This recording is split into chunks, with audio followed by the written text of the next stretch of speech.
Voici le 3e opus de notre podcast Les Humains de l'ESS, et c'est encore une belle rencontre dont nous allons vous parler. Notre agence a 20 ans cette année et nous avons cherché en équipe à donner du sens à cet événement. Notre idée était de soutenir un projet aligné avec nos valeurs d'entreprise, un projet de territoire porté par un acteur de l'économie sociale et solidaire et qui contribue au vivre ensemble sur ce territoire. Nous en avons parlé à la CRES Nouvelle-Aquitaine qui nous a orientés vers J'adopte un projet, cette autre plateforme de financement participatif. Nous avons rencontré une partie de l'équipe de J'adopte, Marie, Margot et puis Justine, toutes les trois très enthousiastes à cette idée. Nous avons donc souhaité vous parler de cette plateforme, mais surtout de cette démarche et des valeurs que porte cette association et son équipe. Je vous propose donc un temps d'échange avec Justine Pelleret, directrice de l'association J'adopte un projet. Bonjour Justine, on est ensemble pour parler du financement participatif, de J'adopte un projet. Mais avant toute chose, peut-être dire à celles et ceux qui nous écoutent qu'on est dans le bâtiment 25 à Limoges. Alors ce bâtiment 25, c'est un nouveau tiers-lieu. Nous, à l'agence, on avait suivi l'évolution de ce projet-là, mais c'est, j'avoue, la première fois que je viens dans ces locaux. Pourquoi J'adopte a choisi ce bâtiment pour implanter une antenne à Limoges ? Quand il y a eu ce projet de réhabilitation, on a tout de suite identifié que c'était un projet porté par les acteurs de l'ESS, pour les acteurs de l'ESS. Donc ça faisait sens pour nous d'avoir nos locaux ici, sachant qu'on était à 2 pas, on était aussi dans la même rue depuis 2018. Mais quand on a eu l'opportunité de prendre part à ce projet, on n'a pas hésité parce qu'on se rejoignait sur les valeurs et l'envie de porter collectivement cette réhabilitation. En tout cas, ça donne envie. J'ai un peu traîné dans les couloirs avant de venir dans ces locaux, dans ces bureaux. Voilà, ça donne envie de venir. Donc, j'invite tous les gens qui sont à proximité de venir dans ce tiers-lieu. On va parler financement participatif, si tu le veux bien, Justine. Peut-être préciser au préalable que c'est devenu une solution essentielle pour le financement de ce qu'on pourrait appeler des projets à fort impact. Dans ce podcast, on va explorer ensemble de quoi il s'agit exactement, quels en sont les acteurs principaux et puis les défis de ce financement participatif. Avant toute chose, tu peux nous rappeler ce que c'est le financement participatif ? Moi, j'ai utilisé le terme anglais crowdfunding, pardon pour mon anglais. C'est la même chose, de quoi on parle exactement ? C'est la même chose, il y a une définition très simple de l'autorité des marchés financiers qui dit que c'est un mécanisme qui permet de collecter des fonds auprès d'un large public en vue de ce que tu disais, financer des projets de secteurs très divers. C'est la définition un peu traditionnelle. Et le terme anglo-saxon, crowdfunding, ça veut dire financement par la foule. Nous, on l'a francisé depuis que c'est croissant. C'est un mot qu'on utilise, qu'on entend de plus en plus, financement participatif, financement citoyen. Mais on utilise aussi le terme anglo-saxon. En préparant cet échange, je me suis aperçu que derrière ce terme générique de financement participatif, il y avait en fait plein de solutions, en tout cas trois types de financement. Est-ce que tu peux nous en parler et les détailler un petit peu, s'il te plaît, Justine ? Tout à fait. On a en premier lieu le don, qui est la forme la plus connue des citoyens. Ensuite, l'equity. Donc l'equity, c'est l'investissement en capital d'une structure. Donc capital risque, je ne suis pas sûre de retrouver ma mise de départ. Et puis la troisième forme, c'est le prêt participatif. Donc je prête à des particuliers ou des entreprises une somme, et puis elle m'est rendue avec ou non des intérêts par la suite. Alors, j'ai noté, moi, 2 milliards d'euros quand même de financement participatif. Tu nous confirmes cette enveloppe globale à l'heure aujourd'hui où certains gouvernements cherchent quelques milliards ? Tout à fait, on est à peu près dans ces équivalents. Ce qu'il faut retenir aussi, c'est que depuis 2015, ça a fait fois 12. Oui. C'est énorme. Il n'y a aucun secteur, je pense, qui a grossi comme ça. Alors, il y a plusieurs raisons à ça, notamment l'investissement immobilier. Mais on atteint les 9 milliards d'euros quand même, donc ce qui est assez impactant à l'échelle d'une nation. Alors c'est du financement, on va dire, citoyen. Parfois, il y a une contrepartie fiscale pour le citoyen qui abonde. Est-ce que c'est prévu dans le dispositif ? Ça peut, ouais. Si le bénéficiaire final est en capacité de délivrer un reçu fiscal, Alors oui, il peut y avoir une contrepartie qu'on appelle une contrepartie financière. Ça se trouve dans certains projets et donc ce sont les fondations, les structures associatives notamment, reconnues d'utilité publique ou d'intérêt général qui sont capables de le faire. Oui, mais on verra ensemble peut-être un peu plus tard que c'est pas finalement peut-être pas le moteur essentiel de ce financement citoyen. Je me trompe ou... Non, tu as raison, il y a beaucoup d'autres choses qui animent le citoyen pour faire un don. Et vraisemblablement, on se rend compte que les reçus fiscaux qui sont téléchargeables directement sur la plateforme ne le sont pas tant que ça. Donc effectivement, la première motivation n'est pas ce retour, cette contrepartie financière. Ce qui m'a frappé aussi, alors notamment en regardant les projets accompagnés par J'adopte un projet, mais pas que, en regardant plus largement le financement participatif, finalement, on y retrouve aussi les acteurs de l'économie sociale et solidaire. Est-ce que tu partages ce constat et puis, j'en dirais, il n'y a pas de hasard, mais est-ce que il y a un lien entre ce financement citoyen et puis des projets que l'on pourrait dire de solidaires, de territoire? Est-ce que ce lien, on peut le faire peut-être un peu rapidement, mais... Alors là, les chiffres que je vais avancer, c'est vraiment uniquement le don. Maintenant, voilà, on laisse les deux autres modèles aux experts. Moi, je suis experte vraiment du don. Sur 2023, il y a 47 000 projets de l'ESS qui ont été financés au niveau national. Donc la corrélation, elle est toute faite. Les acteurs de l'ESS ont des besoins de financement pour mener à bien leurs projets et on les retrouve en première ligne sur ce type de demande. Sur l'année, ces 47 000 projets, c'est 159 millions d'euros. Voilà, ça aussi c'est à nouveau une preuve que y a un besoin réel et on verra pourquoi il y a ce besoin. Mais oui, les acteurs de l'ESS sont les premiers à faire appel à la finance participative. Oui, il me semble très, très présent. Alors est-ce que on l'expliquera aussi par une difficulté à aller chercher aussi des fonds publics ou en complément aller chercher du financement citoyen? Bon, on aura l'occasion d'en rediscuter. Avant, peut-être une cartographie des acteurs. Alors, il y a J'adopte, évidemment, J'adopte un projet, mais il y a d'autres plateformes connues par le passé qu'on connaît encore. Est-ce que tu peux nous faire un petit peu un portrait de ce secteur ? Bien sûr, on a à peu près une centaine d'acteurs aujourd'hui en activité. On a des plateformes dites généralistes, donc qui vont accueillir tout secteur d'activité. On a des plateformes thématiques dédiées à des projets d'agriculture, par exemple, dédiées aux projets immobiliers, dédiées aux projets d'énergie renouvelable. Et puis, on va avoir des segments plutôt territorialisés, comme J'adopte, donc des plateformes qui vont couvrir une partie seulement d'un territoire. Donc vraiment, il y a un côté affinitaire qu'on va retrouver dans ces plateformes qui sont liées à un sujet particulier, mais un côté affinitaire aussi qu'on retrouve dans l'attachement au territoire qu'on peut avoir et aux acteurs du territoire. Donc il y a vraiment ces deux entrées dans ces plateformes-là. Tout à fait. Et puis nous, c'est un petit peu ce qu'on a dessiné au fur et à mesure. Au bout de 10 ans, on se rend compte que on est sur cette géographie donnée, donc on est à un niveau régional et on s'oriente quand même de plus en plus sur stricto sensu ces acteurs de l'ESS. Bon, c'est pas pour paraître rabat-joie, mais on entend ça et là quelques critiques sur le financement participatif. Alors pêle-mêle, on peut s'interroger sur la transparence des fonds. Finalement, on verse de l'argent, mais qu'est-ce qu'ils deviennent? Est-ce qu'ils servent véritablement le projet?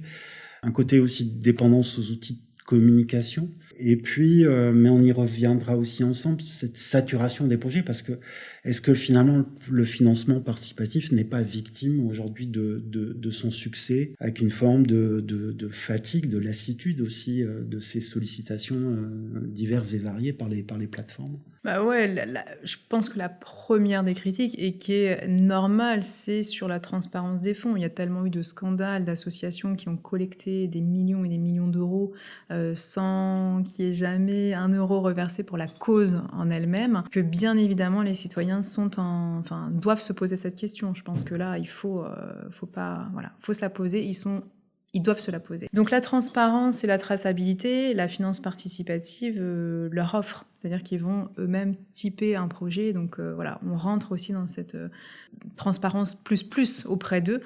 Et puis après, chaque plateforme va se rajouter ses critères aussi de sélection. Donc ça renforce le gage de sécurité auprès des citoyens. Bien évidemment, les autres critiques, ça va être tout ce qu'on va entendre autour du désengagement des financeurs principaux, qu'ils soient publics ou privés. Nous, on va vraiment considérer la finance participative comme du complément. Donc, on continue à, bien évidemment et heureusement, à travailler avec les acteurs privés et les acteurs publics. Mais voilà, il y a des doctrines comme celle-ci où la finance participative est vue comme seulement un désengagement de l'État. C'est-à-dire que ce que l'État finançait avant, il ne le finance plus et donc il demande aux citoyens de le faire. Donc nous, on va avoir vraiment une posture qui dit non, on est en complémentarité ensemble et le citoyen n'a pas à tout financer, ce n'est pas son rôle. Donc on va vraiment prendre du recul et de l'engagement par rapport à ça, par rapport à ce qu'on demande. La part citoyenne, c'est comme la politique des petits pas, c'est-à-dire que c'est ensemble et collectivement qu'on arrive à financer un projet et pas seul.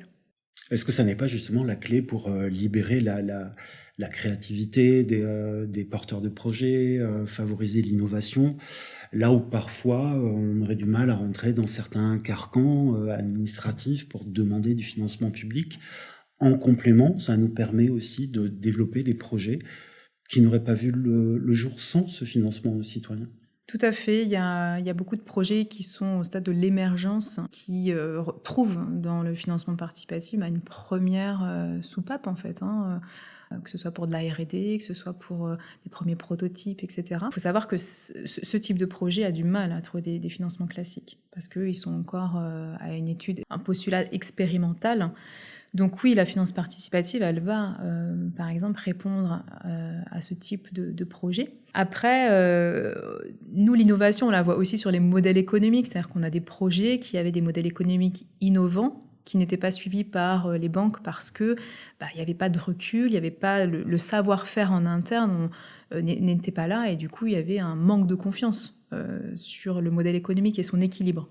Après la campagne, quand il y a eu, quand les citoyens se sont mobilisés, etc., ça a déclenché un cercle, un noyau de confiance qui a permis d'aller chercher le prêt bancaire. Donc là, il y a aussi des logiques, un peu d'effet levier pour ces projets plus innovants, que ce soit sur le produit, le service ou tout simplement leur modèle économique, qui va être favorisé par la finance participative.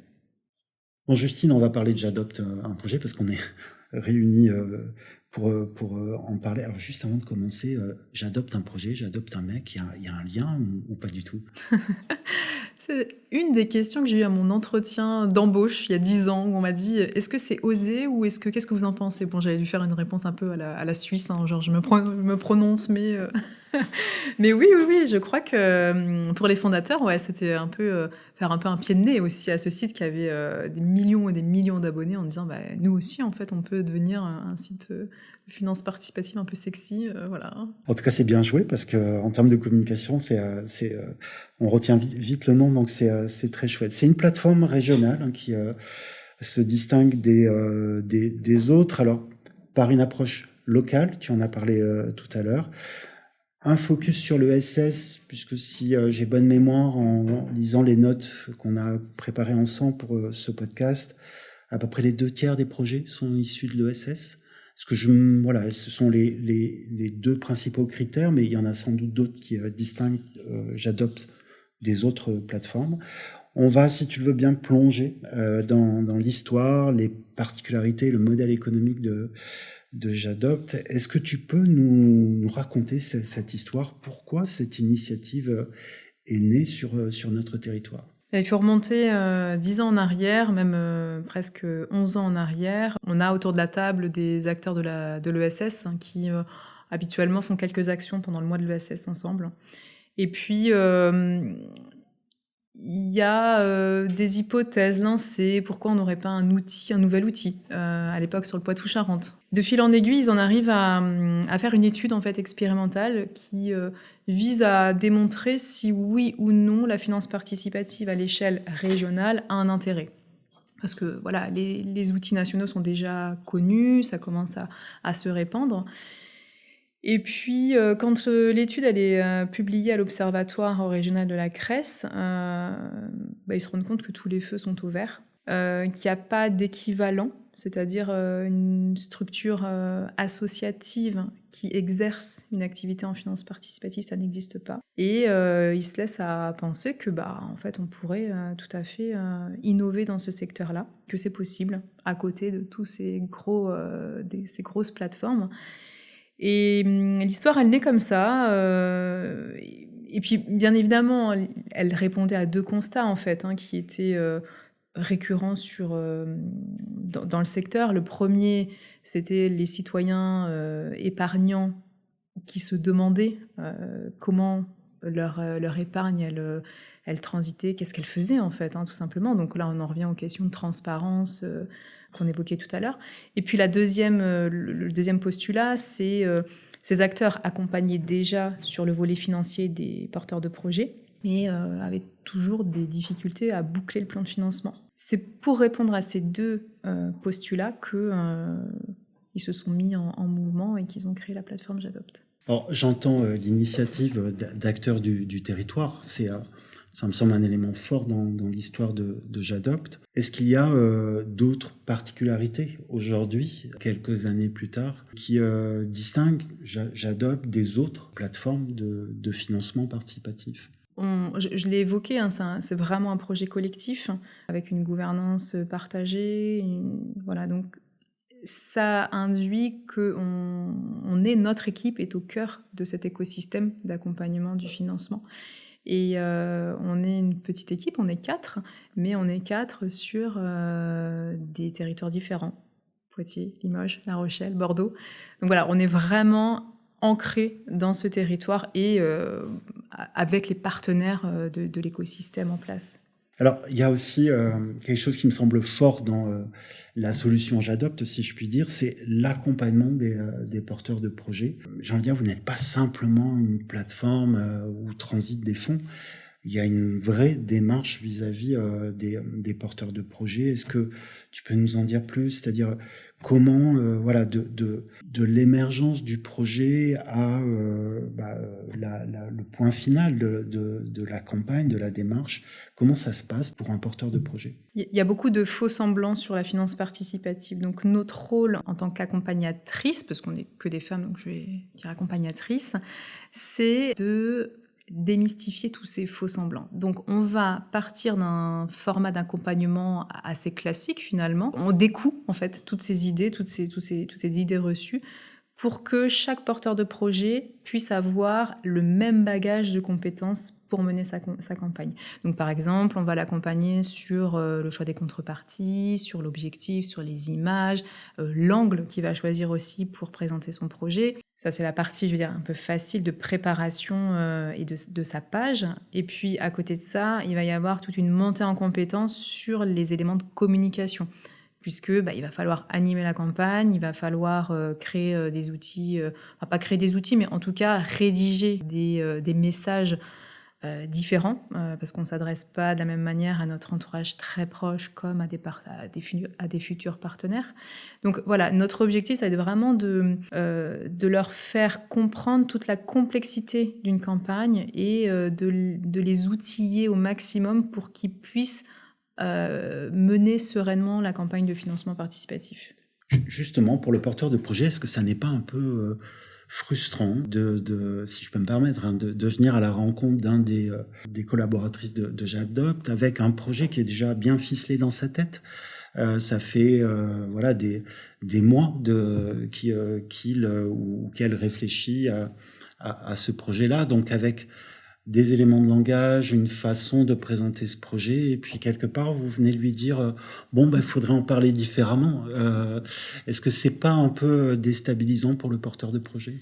Alors, généralement, ce qui arrive déjà avec tous ces éléments de langage, on va plutôt un peu le challenger, lui dire « mais attendez, on s'y est au téléphone, vous me parliez de votre engagement aussi à titre individuel, on le retrouve pas, en fait, c'est pas retranscrit pour nous dans votre campagne. » Donc on va un petit peu le titiller pour que ressorte le cercle de valeurs et qu'on entreperçoive ça, en fait, parce que c'est ce qui va donner en fait envie aux gens de contribuer.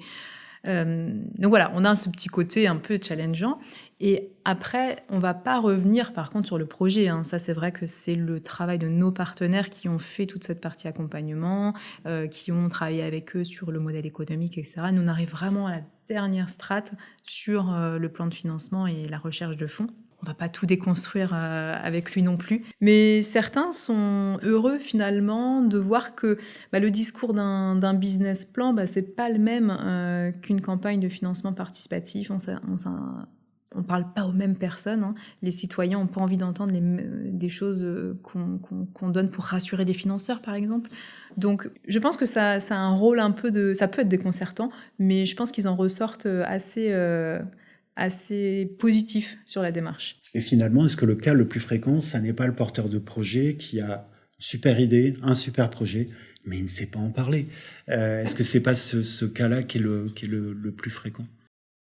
Je n'ai pas de pourcentage en tête, mais ça arrive très, très, très fréquemment. Ouais, complètement. Donc là, du coup, vous devenez facilitateur pour faire émerger ce projet avec, justement, on parlait d'éléments de langage.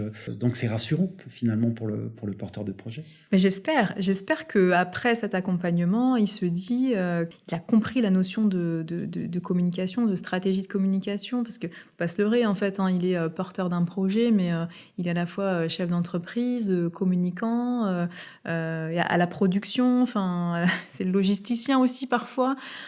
Donc j'espère qu'il capitalise surtout sur ce qu'il apprend au travers de sa campagne. On va parler, Justine, du modèle économique de J'Adopte, qui est une association qui a donc un budget, des moyens sans doute. Alors moi, j'ai souvenir dans les plateformes de financement participatif, les autres, on va dire, qu'il y a une forme de commission sur les projets, enfin certaines en tout cas. Comment ça fonctionne à J'Adopte? C'est le même modèle? Comment ça fonctionne? Alors, on n'a pas le même modèle que les plateformes nationales parce que notre statut associatif nous permet de mobiliser des partenaires publics, notamment sur l'accompagnement. Donc, on va avoir notre principal financeur qui est la région Nouvelle-Aquitaine. Ensuite, on va avoir des EPCI et ou des départements qui vont aussi financer une part de fonctionnement pour l'association. Après, on a une part de commissionnement, donc ça c'est le même système que les autres outils. Et puis nous, à côté de ça, on développe aussi de la prestation avec des partenaires. On aura l'occasion d'en discuter, mais on a essaimé sur d'autres territoires. Donc ça fait partie aussi intégrante de notre modèle. Alors dans l'écosystème de partenaires de J'Adopte, il y a qui? C'est le moment de les remercier, Justine. Donc la région Nouvelle-Aquitaine, il y a qui d'autre? La région Nouvelle-Aquitaine. Donc dans nos financeurs, la région Nouvelle-Aquitaine, je ne vais pas tous les citer parce que c'est le risque d'en oublier, mais donc des EPCI donc en Poitou-Charentes, en ex-Aquitaine et en ex-Limousin. On a les trois territoires. Des partenaires privés, le Crédit Mutuel par exemple, la Fondation Massif, qui ont été là à chaque étape un peu cruciale de développement de l'association. Et puis au-delà de tous nos financeurs, on a nos partenaires fondateurs. Donc il y a 7 structures fondatrices et puis tout l'écosystème qu'on a avec qui on travaille au quotidien. Donc là, c'est plus d'une soixantaine de structures au total. On va parler, si tu le veux bien, de cette notion d'abondement qui est une particularité de J'Adopte. Comment ça fonctionne? Comment ça fait levier en fait sur ce financement citoyen? Alors l'abondement, c'est l'idée de se dire que quand un citoyen met 10 € sur un projet de l'ESS, un partenaire ou plusieurs partenaires mettent également 10 €. Donc on a un effet levier x2, x3, x4 parfois, qui est assez extraordinaire pour les projets. Cette dynamique, elle a beaucoup évolué depuis qu'on a commencé à la développer. Donc c'était 2021 avec le territoire de l'Agglo de Saintes. Et elle donne envie en fait aux citoyens de participer, puisque quand on vous dit vous mettez 1 € et ça en devient 2, on a envie de soutenir plus. On se rend compte aussi qu'on n'est pas le seul financeur. C'est-à-dire que en tant que citoyen, encore une fois, on participe, mais que derrière, il y a d'autres partenaires aussi qui se mobilisent, des partenaires privés et publics. Donc on a une responsabilité commune. Et c'est ça, en fait, qu'on aime dans le système d'abondement, c'est de se dire que Encore une fois, chacun fait à son niveau et ça donne une impulsion supplémentaire au projet. On calculait justement, on a un taux de réussite quasiment de 100% sur ces projets-là, qu'on n'aurait pas forcément eu s'il n'y avait pas eu d'abondement. Avec une vraie dynamique territoriale, c'est-à-dire que des acteurs d'horizons assez variés d'ailleurs se réunissent autour d'un ou plusieurs projets. Donc c'est un facteur clé de réussite. Complètement, on va avoir un système, ce dispositif, il se manifeste par des appels à projets régionaux, mais aussi des appels à projets territoriaux. Et par appel à projets, on va convier donc, les parties prenantes du territoire pour co-construire tout le dispositif. L'idée, c'est pas qu'on... Alors, on va être dans l'opérationnalité avec J'adopte, mais l'idée, c'est vraiment de prendre en considération les besoins du territoire, d'aller vers les acteurs qui connaissent ces besoins, et puis de co-construire quelque chose de dynamique ensemble. Pour préparer ce podcast, je t'avais demandé, Justine, de mettre en valeur un projet un peu coup de cœur, emblématique d'une campagne de J'adopte un projet. Alors, je ne sais pas si tu as pu y réfléchir, je sais que le choix a dû être cornélien, mais voilà, est-ce que tu peux nous parler d'un projet en particulier qui a fait l'objet d'une campagne de financement par J'adopte ? Bien sûr, donc il y a un projet en ce moment qui me tient beaucoup à cœur, c'est une association qui s'appelle Cassie, qui, via son projet La Maison d'Ella, développe des soins pour les femmes victimes de violences, parce qu'ils partent du principe que quand on soigne le corps, on peut aussi un petit peu soigner les esprits. Et voilà, elles sont en campagne en ce moment, sur une campagne d'abondement. D'ailleurs, elles font partie du projet coup de cœur du groupe Up, qui soutient aussi le projet. Et il y a déjà plus d'une centaine de contributeurs qui ont participé. Donc voilà, je voulais faire un petit clin d'œil à ce projet en particulier. C'est un beau projet, la campagne est ouverte. Celles et ceux qui nous écoutent, s'ils ont envie, je vous en prie, lancez-vous et faites en sorte que ce projet aboutisse. On va parler, si tu le veux bien, d'une collaboration avec un des partenaires de J'adopte, c'est Limoges Métropole.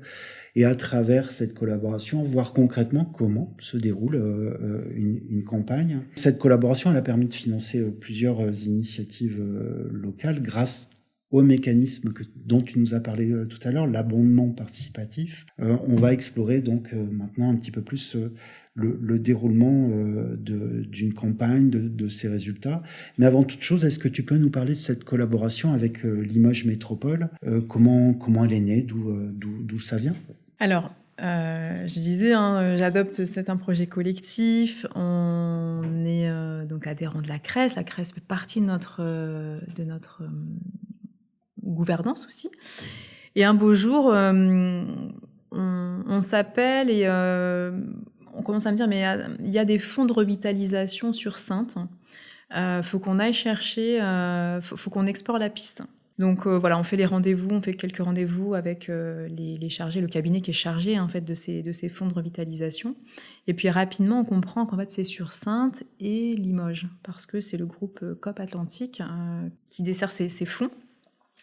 Et donc on étudie la possibilité sur Saintes.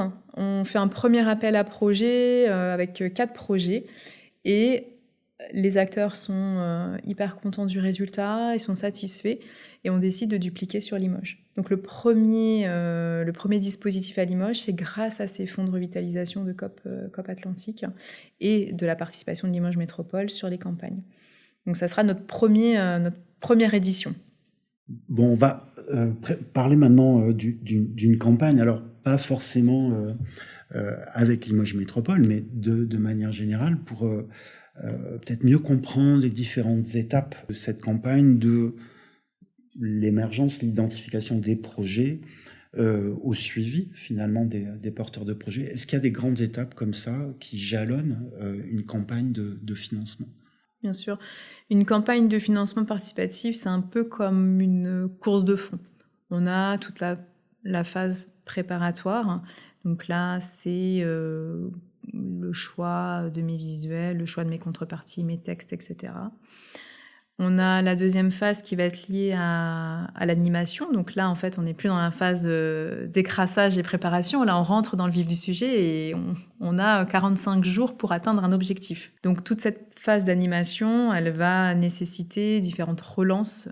C'est une vraie stratégie de communication, hein. On a son rétro-planning qu'on suit scrupuleusement et on anime en fait tout l'écosystème, tout notre réseau autour de ce projet. Et puis la dernière phase, ça va être le suivi, c'est-à-dire que maintenant que les gens m'ont soutenu dans mon projet, il faut que je les remercie, il faut que je les tienne informés de mon projet. Et j'ai ce devoir en tant que porteur de projet, hein, de rester transparent aussi sur l'utilisation finale des fonds, etc. Donc je dirais que c'est les 3 phases un peu primordiales, la préparation, l'animation et le suivi post-campagne.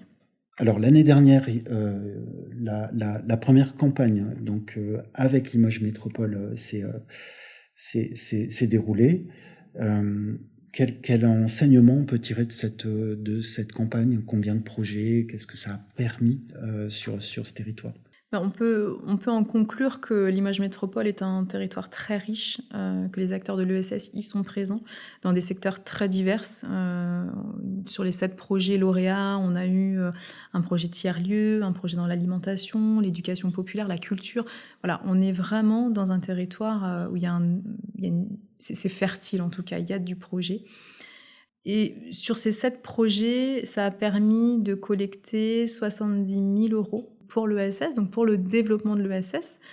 Donc c'est plutôt enthousiasmant, ça veut dire qu'il y a du besoin, il y a eu du répondant, puisqu'il y a plus de 500 citoyens qui se sont mobilisés pour ces projets. Donc on a hâte de poursuivre la collaboration. La deuxième édition de la campagne vient de démarrer, si j'ai bien compris le planning. Est-ce que tu peux un peu lever le voile et nous dire ce qu'il en est de cette deuxième campagne avec Limoges Métropole? Alors, les candidatures sont ouvertes, effectivement. Là, on commence à recevoir des demandes des acteurs de l'ESS. Donc, mobilisez-vous si vous avez besoin de financement, puisque l'appel à candidature termine le 14 novembre prochain. Ensuite, 2 jours de formation seront octroyés donc, aux lauréats de cet appel à projet. Et puis, un lancement de campagne est prévu du 9 janvier au 22 février. Donc là, toutes les campagnes démarrent en même temps et se terminent également en même temps. Et je voudrais rajouter juste qu'il y a aussi ce côté un peu de fusion entre candidats. Ce qu'on a observé sur la première édition et qu'on va renouveler cette année, c'est l'accompagnement collectif, parce qu'on en a vu des bienfaits l'année dernière. Voilà, donc il y a toute cette effervescence qui se crée aussi pendant ce temps de formation qui est assez chouette. Ça aussi, c'est très rassurant pour les porteurs de projets, cette synergie qui se crée entre les porteurs de projets. Ça c'est la solution, j'adopte un projet pour le coup. Ils adorent ça. Il y a ce côté un peu retour d'expérience des uns et des autres qui est hyper rassurant parce que le financement participatif, ça a son lot de stress aussi. Donc oui, c'est des groupes qui, si ça fonctionne dès les formations, ça fonctionne après et même post-campagne, ils se créent leur petit groupe WhatsApp, etc. Et voilà, il y a vraiment cette dynamique collective qui se crée. Alors à propos de dynamique collective, notre agence aura la chance d'être aux côtés de Limoges Métropole pour cette campagne, puisque notre équipe, tous les collaborateurs d'agence ont décidé de fêter nos 20 ans de manière un peu originale, en se disant, voilà, fidèle à notre engagement, nos valeurs et notre proximité avec l'économie sociale et solidaire, on a souhaité soutenir un projet coup de cœur dans le cadre de cette campagne. Donc, merci de nous accueillir en tant que partenaire privé sur cette campagne. Et bien sûr, on retrouve toutes les informations sur la campagne de J'adopte un projet sur le site j'adopteunprojet.com. On va parler d'avenir, Justine, et parler de ce que pourrait devenir le modèle J'adopte. Alors moi, j'ai été agréablement surpris de voir que J'adopte avait fait des petits, si je puis dire, avait essaimé, comme on dit, cette solution sur d'autres territoires. Le centre Val-de-Loire, l'Alsace, si j'ai tout compris. Est-ce que c'est vraiment la même solution sur ces territoires-là? Solution finalement trouvée en Nouvelle-Aquitaine, qui a été plaquée sur les territoires. Je te vois faire les gros yeux, que non. Qu'est-ce qu'il en est exactement de cet essaimage de la solution J'adopte? Alors, on a fait ce qu'on appelle un transfert de compétences et de savoir-faire auprès d'acteurs du département du Pas-de-Calais, de l'Alsace, de la Lorraine, bientôt de la Martinique et à l'échelle de la région Centre-Val de Loire. On commence à faire effectivement une grande famille. Mais donc on a partagé notre savoir, comment quand on est une plateforme territoriale, on accompagne les porteurs de projets. Donc on les a formés, on les a aidés à monter leur outil digital. Et puis, à un moment donné, certains de ces acteurs nous ont dit « mais oui, mais nous, on veut inclure un euro privé et un euro public ».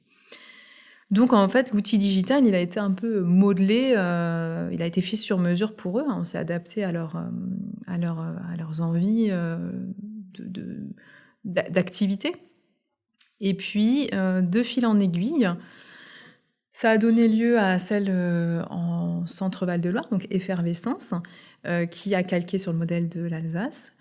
Et quand nous, on s'est dit, mais attendez, on duplique des choses extraordinaires hors région, on veut réintégrer ça en région, on veut la même chose. Donc là, on a commencé à faire un peu le tour des partenaires pour leur montrer un peu ce qu'il existait, ce qu'on avait aidé à se développer. C'est comme ça qu'effectivement, on s'est inspiré du modèle de ces plateformes-là aussi pour le système d'abondement.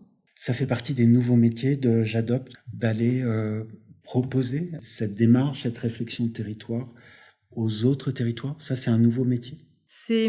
On va dire qu'on a saisi les opportunités au moment où elles se sont présentées parce que c'était dans un réseau de confiance. Tous ces outils-là, ils sont portés par des fonds territoriaux France Active. Donc France Active étant un de nos fondateurs, voilà, on n'a pas été très téméraire. On a été vraiment là où on avait confiance et là où on savait que les opérateurs techniques, puisque finalement il reste des opérateurs, c'est J'adopte qui légalement porte ces outils, allaient faire les choses correctement avec le même socle de valeurs, en respectant toutes les conditions qui incombent à notre statut d'IFP, c'est notre statut pour exercer l'activité. On n'en fait pas aujourd'hui une offre de service en tant que telle.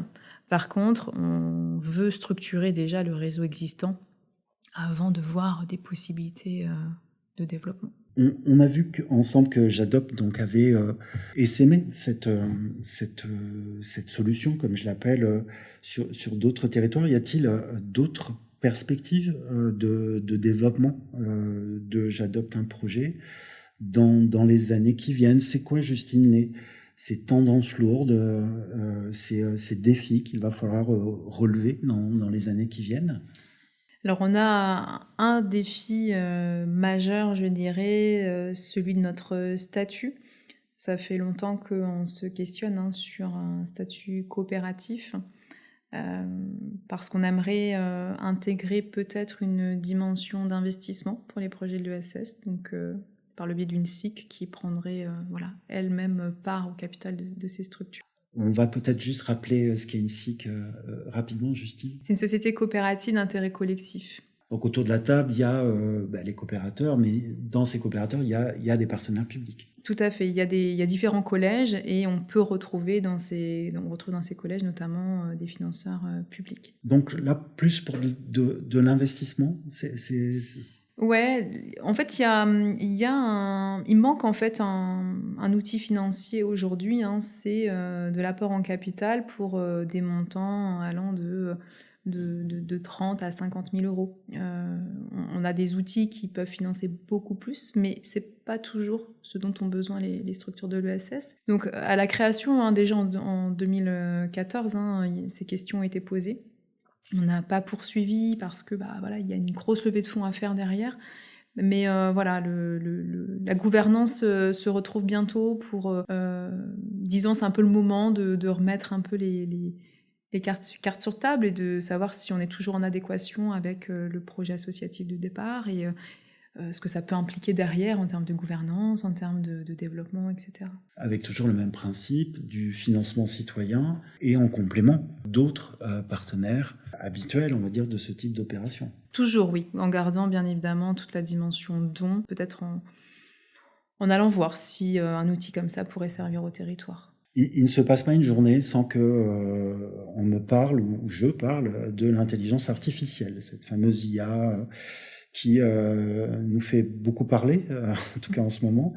On se demande tous, d'ailleurs, ce qu'on pourra faire avec, sans, voilà, en quoi ça va révolutionner notre quotidien. Et je pense que c'est vraiment un sujet de réflexion aujourd'hui, de réflexion et d'action.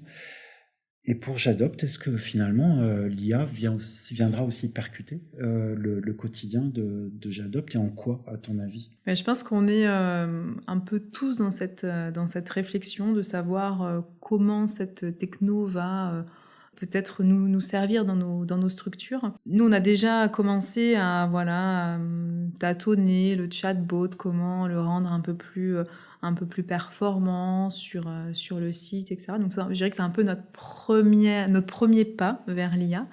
Mais c'est questionnant et moi j'attends que dans le secteur de l'ESS aussi, on puisse vraiment se poser sur ces sujets-là, parce qu'aujourd'hui, j'ai quand même l'impression que c'est très diabolisé. Néanmoins, on va pas se mentir, quand je réponds à un appel d'offres, de demander à l'IA de me synthétiser le document, c'est fortement utile, parce qu'on est tous sur des agendas qui sont intenses. Donc moi aujourd'hui, je l'utilise à titre perso, à titre pro, mais j'attends qu'on puisse nous acculturer aussi à ça, parce que je suis complètement ouverte moi à ce type de pratique, parce qu'on en revient toujours à la même chose, hein. C'est l'usage qu'on va en faire qui va déterminer si oui ou non on fait bien ou on fait pas bien. Donc voilà, j'espère que le secteur va aussi prendre conscience de tout ce qui nous entoure et permettre qu'on y voit un petit peu plus clair collectivement aussi. On pourrait imaginer que ça facilite la vie aussi des porteurs de projets. On parlait d'angles, d'argumentaire tout à l'heure, mais voilà, l'IA peut être aussi à cet endroit-là et finalement permettre de libérer un peu de nos cerveaux pour se consacrer à davantage d'innovation, et puis s'occuper des autres aussi. Voilà, donc l'IA peut être aussi à ces endroits-là. Oui, tout à fait, au service des porteurs de projets, complètement. Je pense que ça a une force de frappe qu'aujourd'hui on sous-estime, et qu'il y a un usage intelligent qui peut être fait sans que ça dénature en fait les propos, le projet, etc. Ou sans qu'on se retrouve systématiquement à s'entendre dire qu'on a fait du plagiat en fait. Donc je suis complètement d'accord sur libérons nos cerveaux aussi de certaines tâches pour se consacrer à la recherche de partenariats, à se consacrer peut-être davantage à nos familles aussi. Il y a aussi l'équilibre aussi entre, quand on est porteur de projet, il y a un équilibre aussi à trouver entre vie pro et vie perso, mais j'attends de voir ce que ça va donner. Pour terminer, Justine, je souhaiterais que tu puisses nous donner quelques conseils pratiques pour quelqu'un qui souhaite lancer un projet, qui a repéré J'adopte un projet comme un partenaire de son projet. Quels conseils tu pourrais lui donner ? Déjà, dans quelque chose d'un peu large, je pense qu'il faut qu'il soit profondément convaincu que l'aventure sera belle, quelle que soit l'issue, qu'il arrive à financer ou pas financer, parce qu'il va y avoir un apport de connaissances qui sera enrichissant. Voilà. Donc ça, c'est un peu au niveau général. Après, il faut solliciter la finance participative quand on en est à la recherche de financement. Il faut vraiment qu'on en soit à ce stade-là. Sinon, ça peut déséquilibrer le projet, en fait, de démarrer une campagne alors que c'est pas le bon moment. Voilà, c'est pas propice. On les encourage aussi à avoir déjà une identité graphique en place, puisque quand il va se lancer dans sa stratégie de com', il va forcément aller mobiliser des canaux de communication. Donc là, L'idée, c'est qu'il commence déjà en fait à faire connaître son identité. Donc, c'est toujours mieux d'avoir déjà une identité posée avant de lancer sa campagne. Et puis, je dirais, le troisième conseil, c'est de démarrer au bon moment. Si on est dans une phase de travaux, parce qu'on est dans un local qu'on est en train de réhabiliter, ça sert à rien de lancer une campagne. Il faut que physiquement et mentalement, on soit prêt sur cet exercice, qui est un exercice long, puisque c'est quand même de la préparation plus minimum 45 jours de campagne. Il faut un cerveau disponible et pas être en maîtrise d'ouvrage, sur mince. Faut que je fasse ma deuxième passe de bande parce qu'en fait là sinon ça va sécher. Non, il faut vraiment être 100% dispo pour la campagne. Donc ce sera une belle aventure, quoi qu'il arrive.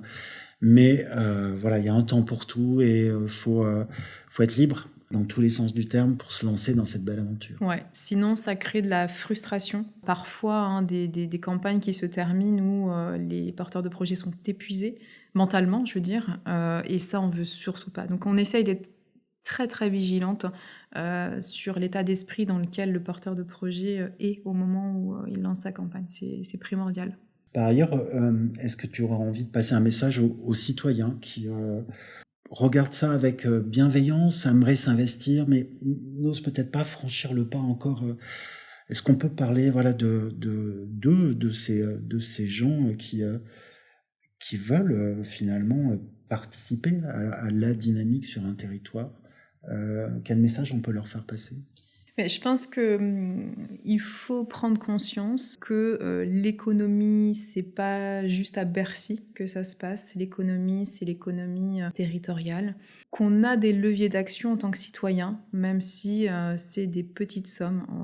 On l'a compris, la finance participative, c'est la multitude de participants qui va faire qu'on peut bouger les choses. Et je pense que trop peu de personnes savent qu'il y a un pouvoir d'action en fait, fort dans la finance participative et que ça leur redonne aussi une action concrète. Les circuits courts financiers, alors les circuits courts classiques, on les connaît, mais les circuits courts financiers, on les sous-estime, mais ils existent. C'est-à-dire que demain, vous participez à un projet local, c'est pas juste un soutien à un projet, c'est un soutien parce que ce projet en lui-même, il va faire travailler d'autres partenaires en local et on reste dans un réseau qui n'abîme pas le territoire. Donc on est vraiment dans une dimension responsable.